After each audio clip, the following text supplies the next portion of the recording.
명가의 조건이라는 제목으로 말씀을 살펴보겠습니다. 물건도 명품이 있고 절기도 명절이 있습니다. 설날은 명절에 속하는 거예요. 명품이 있고 명절이 있고 명인이 있고 명가가 있는, 좋은 집안은 명문대가다, 명가가 있습니다. 여러분, 우리가 사람을 만나서 가정을 이루고 살아가는데 하나님께서는 교회보다 가정을 먼저 만드셨는데 어떻게 하면 우리가 행복한 가정, 쓰임받는 가정, 복된 가정을 만들 수 있을까요? 오늘 성경 말씀은 하나님께서 이스라엘 백성들에게 10가지 계명을 주시는 말씀입니다. 오늘 출애굽기 20장 1절에 보면 하나님께서 말씀하여서 말씀으로 말씀하여 말씀하시되, 온통 말씀 얘기하는, 하나님께서는 이스라엘 백성들에게 삶의 원리를 가르쳐 주는 거예요. 성경에 명령들이 있습니다. 문하 명령, 생육해라, 번성해라, 충만해라, 정복해라, 다스리라. 창세기 1장에 나오는 문하 명령, 쉐마 명령, 또 여기는 10가지 계명을 주십니다. 구약 성경에 보면 하지 말라는 명령이 365가지 나오고 하라는 명령이 248가지가 나오는데 왜 하나님께서는 구구절절히 까칠하게 많은 명령을 줄까요? 모든 것은 이렇게 룰이 있는 거예요. 올림픽에서 메달을 따도 실격을 당하면 메달을 박탈당합니다. 모든 것은 매뉴얼이 있는, 물건을 사면 사용, 제품 사용 설명서가 있듯이, 보험을 들 때는 보험 약관이 있듯이, 수학에는 공식이 있다, 과학에는 법칙이 있다, 영어에는 용법이 있듯이 성도가 생활할 때도 생활의 그 매뉴얼이, 명품이라고 할 때는 그 명품이 만들어지기까지 바늘 땀땀이 그게 다르다는 거예요. 명품은 아무래도 명품이에요. 명인은 명인이고 명가는 명가고 명절은 명절이라는 거예요. 유태인들이 강한 이유는 명절을 잘 셌다 그러잖아요. 절기를 잘 지낸다 그러잖아요. 유월절이다, 초막절이다, 장막절이다. 절기가 되면 가족들이 다 모여서 음식을 같이 먹고, 그때 둘러앉아서 할머니가 할아버지가 들으라 이스라엘아, 하나님은 하나이시다, 마음을 다하여 뜻을 다하여 힘을 다하여 주 너의 하나님을 사랑해라, 탈무드를 미드라시를 율법을 계명을 선포를 하니까 말씀을 들으면서 자녀 교육이 되어진다는, 거기서 같은 음식을 먹으면서 그 밥상머리에서부터 세대 차이 없는 가정교육이, 전제교육이 반듯하게 되어지니까 유태인들은 세계 다 끌어모아도 1500만 명밖에 안 되는 것들이 세계 최우수 민족이다, 그런 명문 족속을 만들어가는 것입니다. 그런데 거기 조건이 있는 거예요. 여기 보면 하나님께서 이스라엘 백성들에게 계명을, 율법을, 말씀을 주시는 거예요. 이게 오늘 말씀의 핵심이, 하나님을 미워하고 죄를 짓는 것들은 3, 4대 끝장이 나고, 하나님을 사랑하고 그 계명을 지키는 자들은 수천 대까지 복을 받는다. 여러분, 신앙생활 우리가 잘하는 것은 이 저주는 빨리 끊고 축복은 오래오래 길게 흐름을 유지하는 것이, 이게 중요합니다. 하나님을 미워하고 죄를 짓는 것들은 3, 4대 벌을 받는다. 여러분, 3, 4대 벌을 받으면 5대쯤 되면 벌 받을 종자가 없어요. 씨가 말라버립니다. 저주는 3, 4대 끝장이 나고 막장이 되고, 축복은 흘러가는데 이게 수천 대까지 흘러간다는 거예요. 모든 것은 유통기한이 있습니다. 성경의 왕들을 보면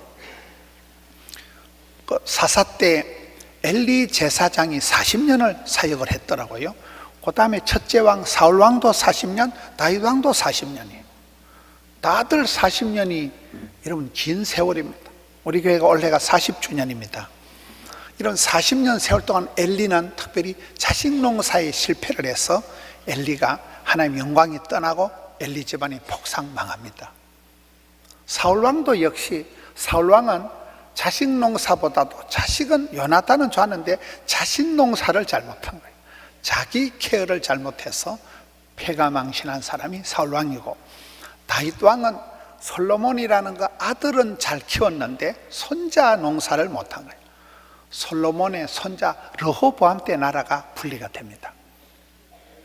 가정들을 보면 100점짜리 가정은 아무도 없는 거예요. 여러분, 어떻게 하면 우리가 저주의 사슬, 안 좋은 일들은 3, 4대에 끝을 내고 축복은 우리가 수천 대까지 도도하게 흘러가게 하느냐. 좋은 사람은 은혜가 임하고 은혜가 머물고 은혜가 흘러가는 사람이 좋은 사람이에요. 쓰임받는 가정은 성령이 임하시고 성령님이 여호수아와 같이 머물러 계시고 성령님이 마음껏 운행하시는 그런 가정이 좋은 가정이에요. 여러분, 건강한 사람은 피가 잘 흘러가는, 혈행이 피가 잘 흘러가는 사람이 건강한 사람이에요. 피가 고난 게 피곤한 거예요. 혈관이 노폐물이 있고 피가 잘 안 흘러가는 게 이게 모든 심혈관의 병이 되는 것듯이, 여러분, 우리의 가정이 어떻게 하나님 은혜가 흘러가느냐, 은혜가 막히느냐, 이게 여기 차이인데, 하나님께서는 수많은 율법을 주어서 이 율법을 지키면 복을 받고 율법을 안 지키면 벌을 받는다는. 우리나라 사람이 미국 가서 가장 출세한 사람이 강영우 박사 가정이라 하더라고요. 강영우 박사 가정의 그 얘기를 보니까 참 희구한 그런 스토리가 있더라고요. 어릴 때 아빠가 돌아가십니다. 아빠가 일찍 돌아가시고 이 강영우라는 학생이 중학생 때 축구하다가 볼에 맞아가지고 눈을 다쳤는데, 그때만 해도 의학 기술이 떨어지니까 두 눈을 다 잃어버립니다. 완전히 실명을 하고 그 충격으로 어머니가 돌아가십니다. 또 누나가 또 죽습니다. 동생이 둘이 있는데 동생 하나는 과원 가고 하나는 누구 친척이 데려가고 집안이 그냥 풍지박산 나버려요. 이 강영호라는 학생이 실명을 하고 그런 어려운 가정에 고아가 돼가지고 강영호가 포기는 없다. 포기는 배추 셀 때 한 포기 두 포기. 실패는 없다. 실패는 바느질할 때 실패야 바느. 이래가지고 장애인 최초로 미국에 유학을 갑니다. 미국 가서 여러분, 한국 이민 역사 100년 역사에 가장 출세한 사람이 강영호 박사예요. 그곳에 가서 박사학위를 받고 미국의 부시 행정부의 대통령 차관보가 됩니다. 이민 100년 역사에 장애인 최초의 박사가 되고 장애인 최초의 가장 출세한, 대한민국 역사에 가장 출세한 사람이 강영호 박사인데, 그분의 가정 얘기를 보니까 부인을 잘 만났더라고요. 석은옥이라는 그 권사님을 잘 만났어요. 다 하기, 여자 하기 나름에. 남자들은 다 허발이라고 봐야 돼요. 마주보는 여자가 마누라, 옆에 있는 여자가 여편네, 집안에 있는 태양 같은 여자가 안해, 해를 품은 달이라고. 다 엄마 손이 약손이고, 성경을 봐도 그렇고 다 그래. 그 집안에 그 석은옥이라는 그 부인을 만나면서 강영호가 이제 팔자가 풀렸다고 보는 거예요. 아들을 둘 낳았습니다. 큰아들은 아빠가 늘 눈이 아프니까 안과 의사가 돼서 미국에 학회야죠, 학회장을 하고 그런 좋은 의사가 되어서 평생 아버지를 돌봅니다. 둘째 아들이 법률을 해서 똑똑한, 역시 오바마 행정부의 대통령 차관보가 되는 거예요. 그런데 그 둘째 아들은 걔가 그 오바마 행정부에 가서 거기서 스카웃이 되더만 동성애를 또 찬성한다 하더라고요. 다 보면 100점짜리 가정은 없어요. 여러분, 어떤 사람 몸에 세균이, 병균이 없을까요? 어떤 가정에 애물단지가 없을까요? 어떤 교회에 시험거리가 없을까요? 어떤 나라에 문제가 없을까요? 사람마다 개성이 다르고 가정마다 가풍이 있고 교회마다 영성이 다르고 나라의 국격이 있듯이, 여러분, 그 강영호 박사 집안에도 제가 본 둘째 아들이 너무 많이 나간 거예요. 너무 그런 동성애를 찬성하는 그 부분은 동의할 수가 없는 거예요. 어느 가정이든지 다 공가가 있고 장단점이 있고 명함이 있다는 거죠. 성경에 있는 가정들을 보면 그렇습니다. 제일 대표적인 가정이 아브라함 가정입니다. 아브라함, 이삭, 야곱, 아브라함의 가정을 봅시다. 저는 아브라함을 생각하면 윗물은 더러워도 아브라함은 부모 덕을 본 적이 없어요. 아브라함은 아버지가 우상이나 만들어 파는 그런 부모님 덕을 전혀 못 본 사람이 아브라함이지만은 네가 복의 근원이 되라, 네가 샘의 원천이 되라 해서 윗물은 더러웠지만 아브라함부터 시작이 되어서, 여러분 아브라함은 100세의 아들 하나 놓습니다. 그의 아들 이삭은 환갑이 지나서 아들 하나 놓습니다. 이 집안은 늦게 응답받는데 은사받은 집안이에요. 100세의 아들 하나 낳았지만 그 아들이 자라서 하늘의 별과 같이 바다의 모래같이 세계 37억이나 되는 자손을 퍼뜨린 집안이 아브라함 패밀리잖아요. 그의 아들 이삭은 또 누굽니까? 이삭은 몸은 약해 빠져도, 성경이 제일 약해 빠진 사람이 이삭입니다. 그게 약해 빠졌으니까 하나님이 100배로 복을 주셔서 졸지도 주무시지 않고 눈동자같이 왜 깜빡 조는 순간 죽어버릴까 싶어서 그 아들이 마침내 왕성창대 거부가 되었더라. 싸울 힘도 없이 쫓겨다녔지만 르호봇의 복을 주시고 지경을 넓혀주신 사람이 이삭입니다. 그의 아들 야곱은 또 누굽니까? 성질은 개떡 같아도, 야곱은 인간적으로 아주 문제가 많은 사람이에요. 야곱은 아주 험악한 세월을 살은 사람이지만 성질은 거시기해도 하나님은 그 야곱을 이스라엘이 되게 하는 야곱의 축복을 주신 거잖아요. 아브라함, 이삭, 야곱, 아이의 축복을 볼 때는 다 문제가 있지만은 하나님은 그런 가운데서도 그 가정을 붙드셔서 아브라함, 이삭, 야곱의 하나님으로 인도하신다는 거예요. 신약 성경에 저는 특별한 가정을 디모데의 가정으로 봅니다. 디모데가 왜 복을 받았습니까? 디모데는 비위가 약하고 자주 병이 걸리고 걸어다니는 종합병원이고 여러 가지 약점이 많은 사람이 디모데였지만 외할머니, 어머니 복을 받은 사람이 디모데예요. 디모데를 보면 디모데 후서 1장 3절에 보면 디모데는 특별히 청결한 양심이 있었다. 여러분 양심이 다 깨끗한 것 같지만은 디모데란 아이는 몸도 약하고 마음도 약해 빠졌지만은 양심이 깨끗한 사람이라는 거예요. 5절에 가서 보면 믿음 중에서도 거짓이 없는 믿음이 있었는데, 믿음도 여러 가지 종류가 있는데 깨끗한 믿음, 피가 맑은 사람이 건강하듯이 여러분 흐름이, 은혜가 졸졸졸졸 흘러갈 정도로 은혜가 임하고 은혜가 머물고 은혜가 흘러가는 사람, 거짓이 없는 믿음, 청결한 양심이 있었으니까 마음이 깨끗한 사람이니까 몸은 약해 빠졌지만 하나님의 은혜가 저 가정에 잘 흘러가는데 그 흐름이 어디서부터 시작됐을까요? 외할머니에서부터 시작되는 거예요. 거기 보면 외할머니 로이서의 속에 꼭 거짓이 없는 믿음이 있더니만, 그것이 너가 엄마 유닉의 속에 있더니만 네 속에도 이게 내리사랑 올리혀도 흘러간 가정에 그것이 흘러간다는 거예요.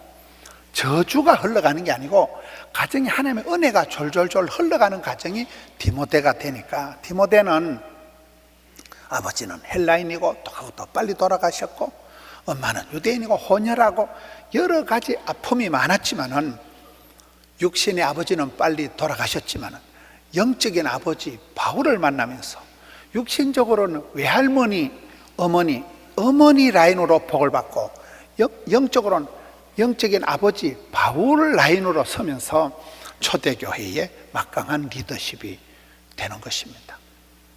흐름이 중요해요. 어떻게 하면 우리의 삶의 저주를 끊고 은혜의 흐름을 유지하느냐, 은혜의 흐름을 맑고 강력하게 힘차게 유지하느냐가 이 시대의 관건이라고 보는 거예요. 여러분 다윗이 태어날 때 보세요. 다윗이 태어날 때는 상당히 복잡한 그 어머니들의 역할이 있습니다. 기생 라합, 다윗의 그 아버지 라인을 형성합니다. 과부 루시, 그것도 보아스와 만나면서 다윗을 만들잖아요. 그 다윗을 기름 부어 왕을 세운 사람은 또 사무엘은 누굽니까? 애를 못 낳아 한이 맺힌 한나의 아들 사무엘이, 그러니까 기생 라합, 과부 룻, 한나, 이런 여인들이 합동작전을 해서 다윗을 잉태해내는 거예요.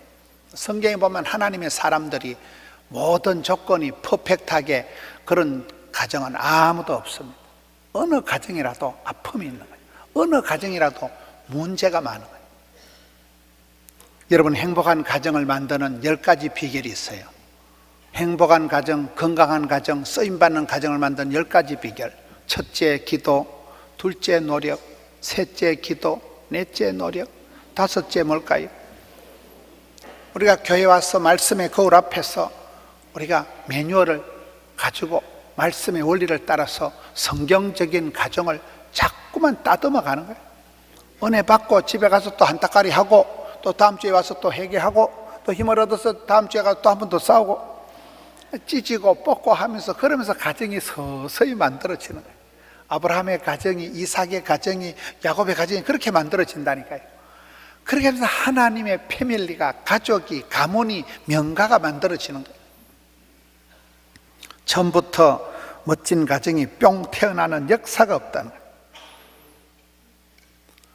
아브라함의 가정의 윗물은 더러웠지만, 이삭의 가정의 몸은 약해 빠졌지만, 야곱은 성질은 거시기 했지만, 하나님께서 이 사람들을 빚어서서 약점이 강점이 되고 은사를 부릴 듯하게 해서 좋은 가정을 만들어 간다는 거예요.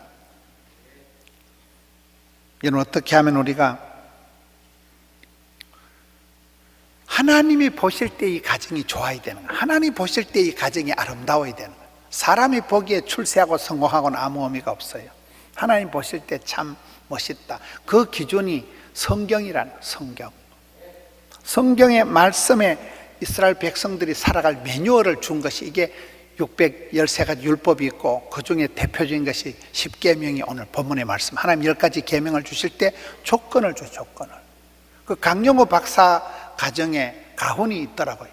말씀을 순종하면 쓰임받고 지켜 행하면 복받는다. 그렇잖아요. 순종하면 쓰임받고, 신앙의 구호가 믿음으로 구원받고, 순종으로 쓰임받고, 행함으로 축복받고, 겸손으로 보존하고, 사랑으로 이긴다, 이렇게 나가는 거예요. 순종할 때, 여기 계명을 순종하고 하나님을 사랑하고 계명을 지키는 자는 천대까지 은혜를 받을 것이고, 하나님을 미워하고 죄를 짓는 자들은 3, 4대 은혜의 막장이 된다는 거예요. 축복의 통로가 막힌다는 거예요. 그래서 우리가 신앙생활 할 때 우리의 삶을, 우리의 가정을 계속 가꾸어야 되는 거예요. 하루아침에 행복한 가정이 되질 않습니다.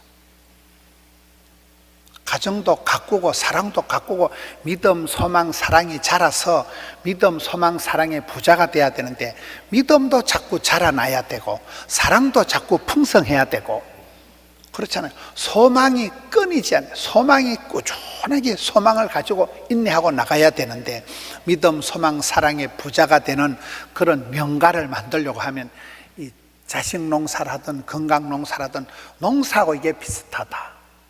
여러분, 농사는 5가지가 중요하다 그러잖아요. 첫째는 토양을, 화분을 잘 선택을 해야 된다. 둘째는 충분한 영양 공급을 해야 된다. 세 번째는 배수 통기를 잘해야 된다. 네 번째는 병충해를 방지해야 된다. 다섯 번째는 가지치기를 잘해야 된다는 거예요. 이게 우리 자식 농사하고도 똑같다는 거예요. 여러분, 땅을 잘 선택한다 할 때 청도에 가면 반시가 있습니다. 청도의 감홍시 반시라고 들어봤어요? 청도의 반시는 뭐가 없어요? 씨가 없어요. 그런데 청도의 감나무를 부산에 와서 심으면 씨가 생긴다 그래요. 청도에 있는 그 물과 땅에서만큼은 씨가 안 생긴다. 해남의 고구마, 그 어디의 땅콩, 여러분 농부들은 그 밭의 논에 무엇을 심어야 잘 되는가를 귀신같이 압니다. 수많은 시행착오를 통해서 이 밭에는 찹쌀이 잘 된다, 이 논에는 뭐가 잘 된다, 그걸 땅하고 안 맞는 품종을 심어 놓으면 농사가 안 돼요. 땅에 따라서 그 잘 되는 농작물이 묘목이 전혀 다르다는 거예요. 그렇잖아요. 엄마가 자식을 볼 때 우리 애기는 이 음식을 좋아한다, 우리 애기는 저거 먹으면 두드러기 난다, 엄마가 알아요. 그거를. 아이들을 키울 때도 땅을 잘 선택을 해야 된다는 거예요. 일단은 제가 봤을 때는 잘 몰라요, 뭐가 맞는지. 그러니까 닥치는 대로 해보는 거예요. 공부도 시켜보고 그림도 그려보게 하고 음악도 하게 하고 하다 보면 애가 엄마야 이거 완전 내 스타일이다 이런 게 나와요. 그걸 찾을 때까지 돌려야 된다고.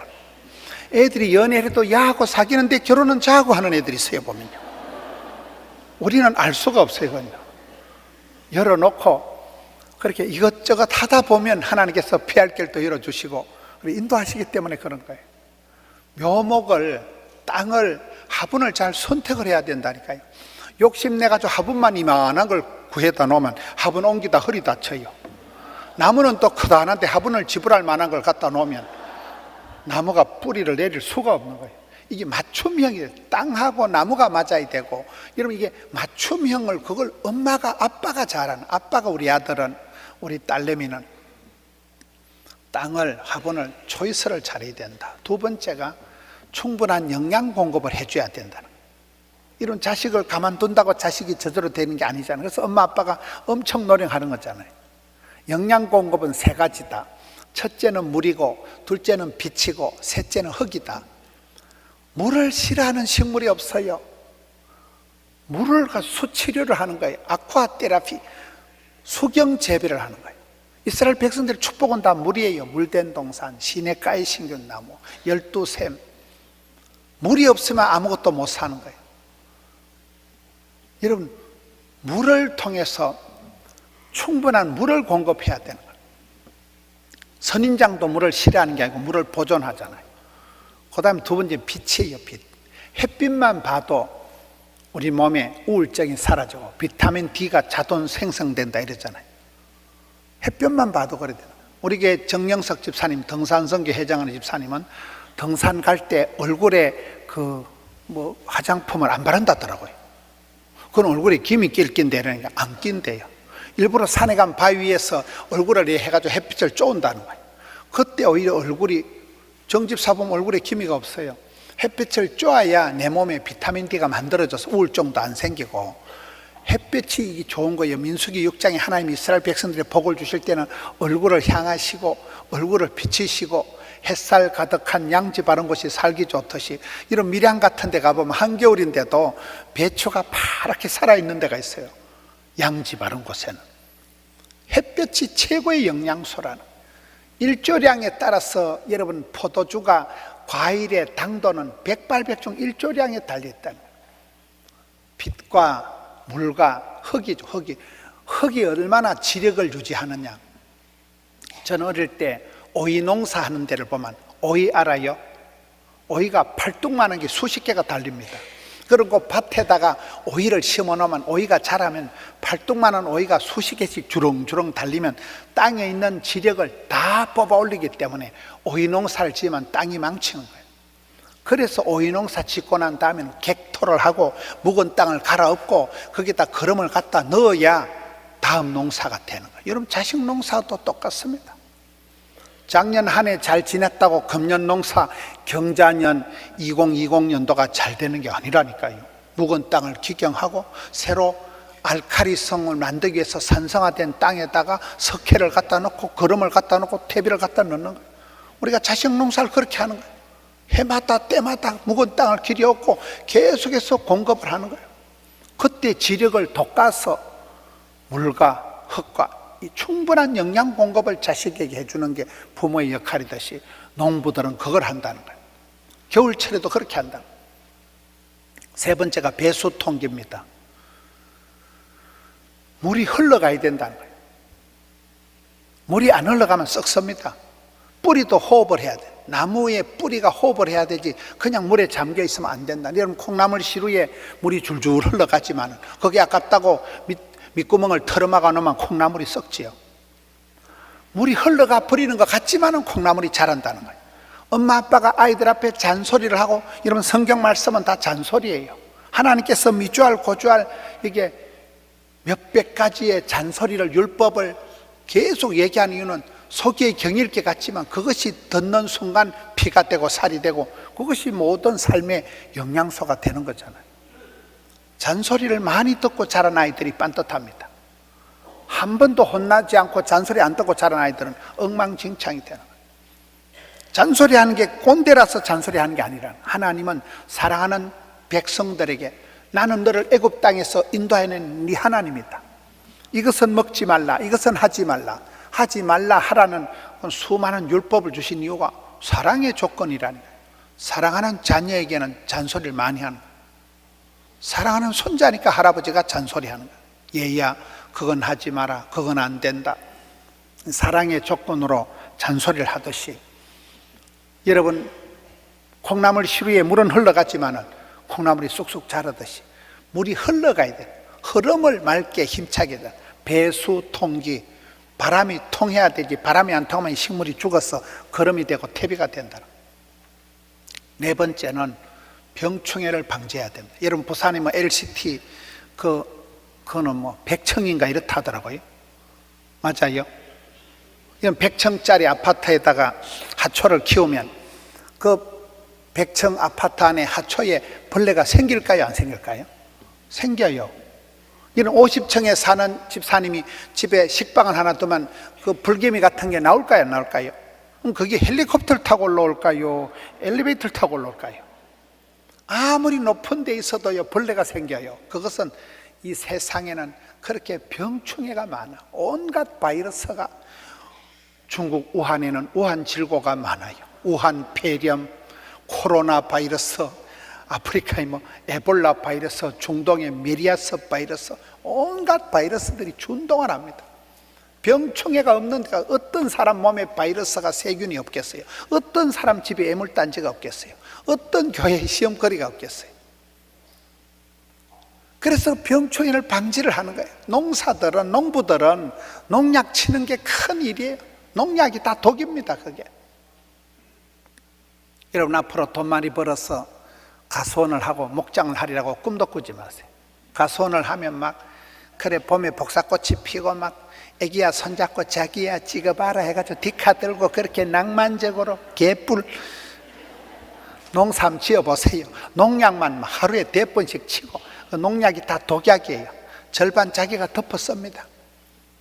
농약을 범벅을 해야 농사가 되지, 농약을 안 치면 이게 나오질 않아요. 그냥 이파리가 다 꼬실해지고 열매가 다 떨어져 버려요. 그렇게 여러분 병충해를 방지해야 되는 것이, 신앙생활도 똑같아. 우리 아들 중에 하나가 신천지를 가보세요. 우리 애 중에 하나가 2단 3단에 빠져보세요. 집안이 어려워요. 집안이 명절이 아니에요. 해결이 안 됩니다. 잘. 그래서 우리가 사전에 예방을 해야 되고, 바른 신학, 성경 말씀대로, 율법의 말씀대로 따박따박 말씀대로 살아가다 보면 2단 3단들이 와도 꿈쩍을 안 해요. 그런데 말씀을 벗어나면 2단 3단들이 말이 솔게 돼가지고 한 번 가족 중에 2단 3단에 빠지면 참 집안 분위기가 말로 못합니다. 어렵습니다. 그래서 병충해를 방지해라. 마지막으로는 여러분 좋은 농산물을, 좋은 나무를, 과일을 키우려고 하면 세력 조절을 해야 된다는 거예요. 가지치기를 잘해야 된다는 거예요. 그냥 디고마고 자라게 두지 않는다는 거예요. 이 세력 조절해서 5년 뒤에 10년 뒤에 이 나무가 어떻게 될지를 미리 예상을 해서 사정없이 전지 작업을 한다는 거예요. 요한복음에 보면 하나님께서는 그 포도나무가 더 열매를 맺도록 깨끗하게 하시듯이 어머니가, 아버지가 자녀들을 그렇게 농사를 하는 거예요. 가감하게 애들 뭐라 하는 거예요. 그런 친구는 만나지 마라. 인간관계 가지치기를 하고 삶의 구조조정을 하는 이유가 그렇습니다. 가지치기에도 원리가 있더라고요. 첫째는 웃자란 가지, 햇빛 가리는 가지, 지 혼자 자라는 가지는 잘라야 된다는 거예요. 교만한 가지, 웃자란 가지는 안 된다는 거예요. 고루고루 햇빛을 봐야 되기 때문에 햇빛 가리는 가지는 자릅니다. 둘째, 안으로 파고드는 가지는 자릅니다. 가지가 너는 담장 너머로 뻗어가는 나무, 밖으로 뻗어나가야지 안으로 들어와도 어디까지 가겠어요? 맨날 내 새끼, 내 돈, 내 거야 하면 안 돼요. 우리는 눈을 들어 산을 바라보고 우물 밖에 깨구리가 되고 가수 제자 삼는 그런 외향적인 삶을, 세계 열방을 해서 건너가는 삶을 살아야 되지, 맨날 내 문제만 파고들지 말라는 그런 가지는 소망이 없다는 거예요. 세 번째, 자르는 가지는 가지끼리 부닥치는 가지는 안 된다는 거예요. 이런 가지가 자꾸 두 개가 부닥치기 시작하면 결국은 둘 다 약해집니다. 뭔 얘기입니까? 가정이나 교회나 어떤 공동체든지 싸움박질을 하면 안 돼요. 아무리 가정이 좋아도 엄마가, 아빠가 맨날 싸우면 그 집은 절대 안 됩니다. 아무리 아버지가 문제가 있어도, 아무리 엄마가 어려움이 있어도 가정에서는 절대로 싸우지 마세요. 교회에서도 다투는 가정, 가지끼리 부닥치는 가정은 결국 둘 다 쇠약해지기 때문에 주인은 미련 없이 둘 다 잘라낸다는 거예요. 다투면 안 돼요. 다투면 마귀의 놀이터가 되는 거예요. 썩은 가지, 병든 가지는 온 들판에 산에 전염을 시키기 때문에 잘라내야 돼. 우리가 바른 신앙, 바른 생활. 여러분, 자식 농사도 그렇고 농산물을 키울 때도 그렇고 이게 농사라는 게 비슷하다. 가꾸어야 되는, 비료를 주고 물을 주고 해야 된다. 엄마가, 할아버지가 교회 와서 많이 울어야 자식들이 객지 나가서 웃는다. 아랫물이 윗물이 된다. 눈물로 키운 자식은 망하는 법이 없다. 그게 무슨 말입니까? 여러분, 좋은 땅은 아랫물이 많아야 돼. 샘이 있고 물이 넉넉한 그런 물된 동산 같은 데가 농사하기가 좋은 데잖아요. 사막 땅에는 아랫물이 없는 거예요. 아랫물이 있을 때 이게 햇볕을 받아서 수증기가 돼서 올라가서 윗물이 되어가지고 때가 되면 이런 비로 늦은 비로 다시 물이 돌아오고 순환을 하는 거잖아요. 은혜의 강물이 흘러가게 하라. 흐름을, 유통을 이걸 잘 하라 하듯이, 이런 아랫물이 뭡니까? 엄마가, 아버지가 교회 와서 울면 눈물은 땅에 떨어지는 게 아니다. 눈물은 H2O 물이 아니고 영혼의 해독소란. 엄마가 울 때 자식 속에 있는 그 저주의 이 모든 썬뿌리가, 이 잡초가 뽑힌다는 거예요. 눈물은 H2O가 물이 아니고 해독소라는 게, 독이 쑥 빠진다니까요. 엄마가 울 때 그 눈물이 고여서 찬송이 하늘에 사무치고 기도가 주께 상달이 되듯이 엄마의 눈물이 주께 상달이 되면 아들, 딸 삶 속에 그것이 반드시 나타나는 거예요. 이런 은택이라는 거예요. 은택이. 하나님 은혜가 내려와 큰 연못을 이루는 게 은택입니다. 여러분, 우리 어떨 때 엉망진창으로 살아도 괜찮은 것은 친정 엄마가, 친정 아버지가 나를 위해서 평소에 많이 울어놨기 때문에 그것이 큰 은택을, 큰 은혜의 저장 땡거를, 연못을 이루어 넣어서 자식들은 꽃감 빼먹듯이 살아가면 되는 거잖아요.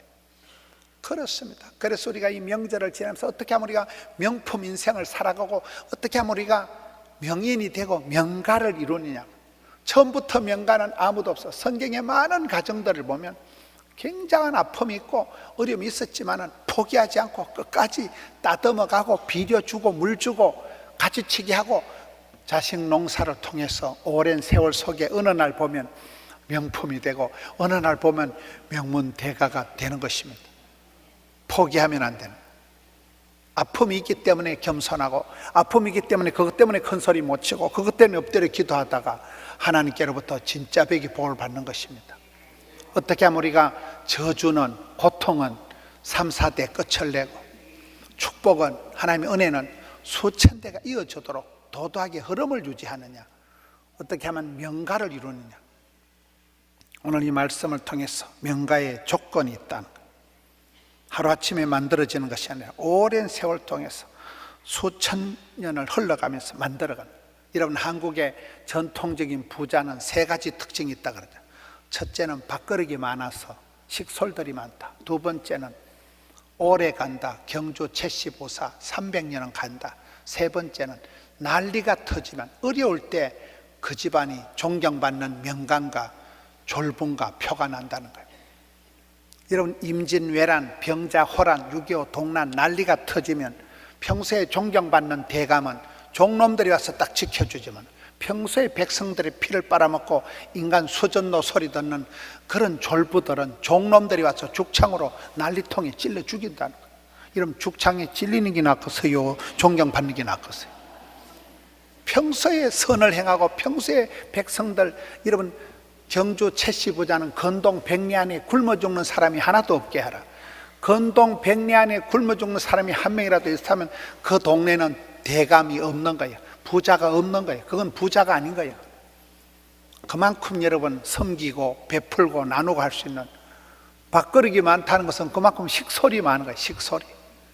여러분, 이번에 롯데 신격호 그 회장님이 지난주인가 돌아가시고, 그분이 뭐 단돈 800 몇십 원 가지고 일본 건너가 가지고 지금은 뭐 수조 원의 대한민국의 5번째 가는 기업을 만들고 롯데의 종업원만 18만 명밖에 안 된다 하더라. 롯데가 뭡니까? 롯데의 자일리톨컴, 오리온 초코파이, 농심 새우깡 알아요?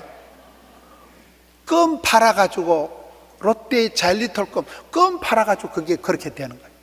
농심도 그 동생이더만요. 농심 알아요? 농심 새우깡, 소니가요, 소니가. 초코파이 만드는 회사, 베트남 같은 데는 초코파이 놓고 제사 지낸다 하더라고요. 거기 제수용품에 올라가는 거예요. 초코파이 하나 만들어서 히트 상품, 효자품, 뭐 장수품목이 돼서 그런 걸 명품이라 그 초코파이 하나 가지고 온 공장에 온 종업원들 봉급 다 주고 역사가 그렇습니다. 껌 하나 팔아가지고 롯데가 저렇게 18만 명 종업원을 거느리고 백부장의 축복은 종업원 100명 거느린 사람이 백부장의 축복이라 하잖아요. 여러분 우리가 믿음의 부자가 되고 소망의 부자가 되고 사랑의 부자가 되어서 이 험한 세상에 많은 사람들을 섬기고 베풀고 선교하고 구제하고 명가를 이루셔서 여러분 자녀 손들이 난 우리 할머니 때문에 난 우리 할아버지 기도 때문에 이렇게 복을 받았구나, 난 우리 친정엄마가 나를 위해서 늘 이렇게 눈물로 기도하니까 명품 교회, 명품 신앙, 명품 인생이 있는 거예요.